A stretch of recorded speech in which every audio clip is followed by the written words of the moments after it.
చదువుకున్నా, అంతో ఇంత చదువుకున్నా, ఉద్యోగం చేసిన, గుంటూరులో కూడా ఇంటర్మీడియట్ చదువుకున్నా. సరే నేను అంతటా చదివినా, సరే నేను చదువుకున్నా, సర్టిఫికెట్లు చూపెట్టే పరిస్థితి నాకు ఉంది. వాళ్ళు ఎక్కడ చదువుకున్నారో తెలియదు, ఏం చదువుకున్నారో తెలియదు. నేను మాత్రం చదువుకున్నా, కష్టపడ్డా, ఉద్యోగం సంపాదించుకున్నా, అదే ఉద్యోగం ఇది ఇండియాకి వచ్చినా. మరి నాకు ఇంటెలిజెన్స్ ఉందా లేదా అంటే నేను పోటీ పరీక్షలు రాసిన, జీవితంలో ఇంటర్వ్యూలు అటెండ్ అయినా. మరి ముఖ్యమంత్రి గారి గతం ఏందో నాకు తెలియదు, రకరకాలుగా చెప్తుంటారు కానీ నాకు గతం తెలియదు. నేను అనేది ఒకటే, అధ్యక్ష, ఎవరి ఇంటెలిజెన్స్ ఏందో వారు ఇప్పుడు ఏం మాట్లాడినరో నేనేం మాట్లాడినరో మీరు కూడా విన్నారు. నేను వారిని ఏం అనను సార్, ఎందుకంటే వారు ఎలా అదృష్టం. రేవంత్ రెడ్డి గారు వారు అదృష్టవంతులు, కష్టపడ్డారు. నేను I say this with utmost sincere. Revanth, I say this with utmost sincerity. ఒక్క నిమిషం ఆపండి బ్రదర్, ఇట్లా అరే I'm saying something nice about him, listen. See అయ్యా మీకు తెలియదు, ఆగండి ఆగండి. అధ్యక్ష, నాకు రేవంత్ రెడ్డి గారు దాదాపుగా 20 ఏళ్ళ నుంచి తెలుసు, ఒక 18 ఏళ్ళ నుంచి తెలుసు. 2006-07 నుంచి, అంతకంటే ముందు నుంచి కూడా తెలుసు, పరిచయం, మిత్రుడు. మేము కలిసి ఇదే హౌస్లో శాసనసభ్యులుగా కూడా ఉన్నాం, చాలాసార్లు బయట కూడా మాట్లాడుకున్నాం, చాలా సందర్భాల్లో కలిసి మాట్లాడుకున్నాం, ఫ్రెండ్లీగానే ఉండేటోళ్ళం. సరే లాస్ట్ 10 ఇయర్స్లో చెడింది అది వేరే విషయం అనుకోండి. అధ్యక్ష, I wish my friend luck, ఎందుకంటే చిన్న వయసులో మీరు సీఎం అయిన రేవంత్, ఐ కంగ్రాచులేట్ యూ, ఎందుకంటే కష్టపడ్డారు, దక్కా మొక్కిలు తిని మొత్తానికి తప్పే ఉంది బ్రదర్, ఆయనకు లేని అభ్యంతరం మీకెందుకు. సరే రేవంత్ రెడ్డి గారు, అరే కుసో స్వామి ఎందుకు దీనికి, I use to call him Revanth only, what is your problem. Okay, Revanth Reddy గారు మీ వాళ్ళకి బాధ అవుతున్నట్టు, కుసో.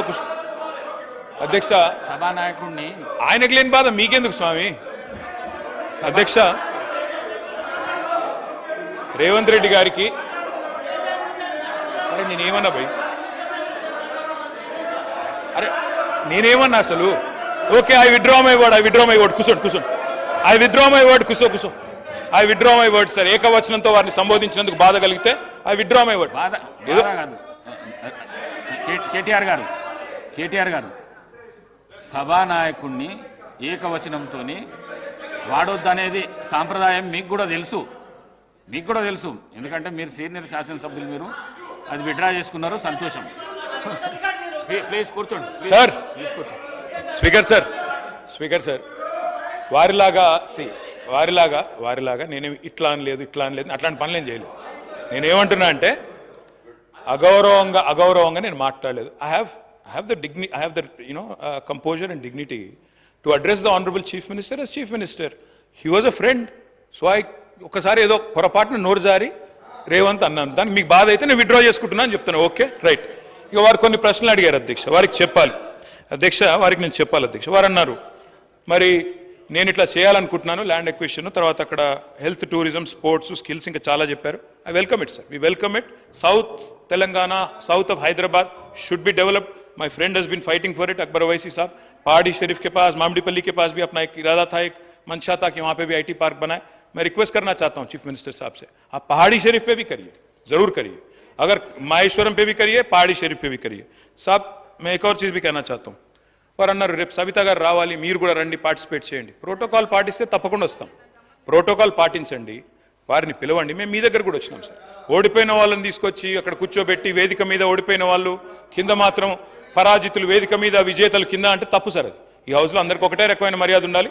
సబితక్కని పిలవండి, ప్రోటోకాల్ పాటించండి, స్థానిక శాసనసభ్యురాలకు గౌరవం ఇవ్వండి, తప్పకుండా వస్తాం. ఎందుకు రామ్ సార్, నిర్మాణాత్మక కార్యక్రమాల్లో 100% వస్తాం. అధ్యక్ష, వారు అన్నారు ఆజామాబాద్ ఇండస్ట్రియల్ ఏరియా గురించి అన్నారు. ఆజామాబాద్ ఇండస్ట్రియల్ ఏరియా గురించి I request the honourable chief minister to please know the facts. Azamabad industrial area allot చేసింది దాదాపు 40-50 ఏళ్ల కిందట, సబ్జెక్టు కరెక్షన్, దశాబ్దాల కిందట. దాని పర్పస్ నెరవేరిన తర్వాత తప్పకుండా దాన్ని కన్వర్ట్ చేసుకునే అధికారం ప్రభుత్వానికి ఉంటుంది. ఆ పర్పస్ ఏదైతే ఇండస్ట్రీ పెట్టారు, నడిపారు, కొంత కాల పరిమితి కూడా ఇచ్చింటారు కండిషనల్ అలాట్మెంట్లో, అది నెరవేరిన తర్వాత మార్చుకోవచ్చు. కానీ ఏ పర్పస్తోనైతే ల్యాండ్ ఎక్వైర్ చేశారో ఆ పర్పస్ నెరవేరకుండా మీరు అక్కడేదో వేరే చేస్తానంటే మాత్రం తప్పకుండా చట్టం అడ్డం వస్తుంది. దయచేసి చూసుకోవాలని ముఖ్యమంత్రి గారికి I'm alerting you sir, I'm alerting you, rest is yours. తర్వాత మీరు అన్నారు కొన్ని విషయాలు నాకు సూటిగా సమాధానం చెప్పన్నారు, సూటిగానే చెప్తున్నా. పెండింగ్ అరియర్స్ ఉన్నాయన్నారు. ఎస్, పెండింగ్ అరియర్స్ ఉండే 270 కోట్లు, మళ్ళీ మా ప్రభుత్వమే వస్తుంది, అది కంటిన్యూటీలో భాగంగా ఇచ్చేస్తామనుకున్నాం. 5 ఏళ్ల నుంచి కొన్ని పెండింగ్ బకాయిలు ఉన్నాయి, అట్లాగే ఇద్దామనుకున్నాం. మా ప్రభుత్వం రాలేదు, మీ ప్రభుత్వం వచ్చింది. Government is a continuous institution. మేము అధికారంలోకి వచ్చినాడు ఫీజు రీయింబర్స్మెంట్ బకాయిలు 1800 ఉండే, మేము క్లియర్ చేయలేదా? It's continuous institution. ఇవాళ మీరున్నారు, రేపు ఇంకోరు వస్తారు, ఎల్లుండి ఇంకోరు వస్తారు. It's continuous institution. Please remember that. మీరు ఇంకో మాట అన్నారు, ఫస్ట్ ఇయర్ బతుకమ్మ చీరలు పెట్టినప్పుడు సూరత్ ఏదో స్కామ్ ఆడికెళ్ళి కొనుక్కొచ్చింది అన్నారు. ఈ రోజు సెక్రటరీ శైలజా రామయ్య గారు ఉన్నారు, వారే ఆ రోజు హ్యాండ్లూమ్స్ డైరెక్టర్గా ఉన్నారు. మీరు దయచేసి సమాచారం తెప్పించుకోండి ముఖ్యమంత్రి గారు. మీరు అక్కడ ఎవరో స్థానికంగా పొలిటికల్గా ఏదో మా మీద దుగ్ధం ఉన్న వాళ్ళు ఏదో చెప్తే దయచేసి నమ్మి మోసపోకండి. Please get the facts. నేను ఒకటే రిక్వెస్ట్ చేస్తా ఉన్నా.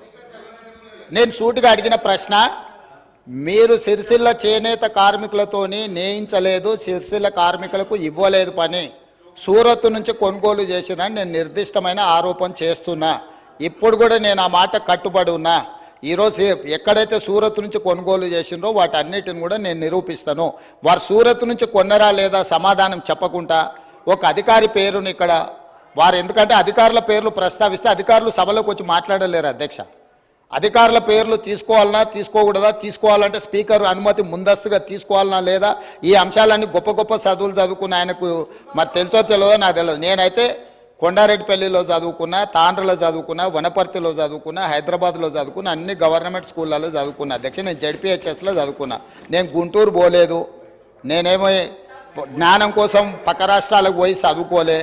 16 జీవో అప్లై చేసినా, ముల్కీ రూల్స్ అప్లై చేసినా, ఏ రూల్ అప్లై చేసినా తెలంగాణ ప్రతి ఉద్యోగానికి నాకు అర్హత ఉంది అధ్యక్ష. గుంటూరులో చదువుకున్న వాళ్ళకి అర్హత ఉందో లేదో తమరే చెప్పండి అధ్యక్ష. స్పీకర్ సార్, నేను గుంటూరులో 11th 12th చదివినా, విజ్ఞానంలో చదివినా, రత్తయ్య గారి దానిలో చదివినా, అన్ని నేను దాస్తలేను కదా రేవంత్ రెడ్డి గారు. కానీ గుంటూరులో చదువుకుంటే అధ్యక్ష గవర్నమెంట్ ఉద్యోగానికి అప్లై చేయలేను. ప్రైవేట్ రంగంలో ఉద్యోగాలు సంపాదించుకున్నా. ప్రైవేట్ రంగంలో ఆ పాబంద్యం లేదు. గవర్నమెంట్ రంగంలో 610 జీవో, ప్రైవేట్ రంగంలో 610 జీవో వర్తించదు రేవంత్ రెడ్డి గారు. దయచేసి ఇక ఆ పర్సనల్ విషయాలకు నేను పోన్లే. కానీ అధ్యక్ష నేను ఒకటి చెప్తా ఉన్నా అధ్యక్ష, వారికి సూరత్ విషయం చెప్పారు. First year after the inception programme పెట్టినప్పుడు మొదటి సంవత్సరం జనరల్గా ఎట్లా పనిచేస్తుంది రేవంత్ రెడ్డి గారి సిస్టమ్ అంటే, అక్టోబర్లో దసరా అప్పుడు ఇవ్వాలి, బతుకమ్మ దసరాకి ఇవ్వాలి చీరలు. అక్టోబర్లో ఇవ్వాలంటే ఆర్డరు దాదాపు 7-8 నెలలు 9 నెలల ముందు ఇవ్వాలి. అట్లయితేనే ఆడ ఉన్న లూమ్స్ అన్నింటినీ కూడా ఫంక్షనల్ చేపియాలి, వాళ్ళను నడిపియాలి. ఎందుకంటే ఆ చీర తయారు చేయాలంటే డిజైన్లు అన్ని టైం పడుతుంది. మొదటి సంవత్సరం ఆర్డర్ ఇచ్చినప్పుడు మీరు చెప్పింది పాక్షికంగా వాస్తవం. ఏమైంది, ఆర్డర్ నిర్ణయం లేట్గా తీసుకున్నప్పుడు ఏమైంది,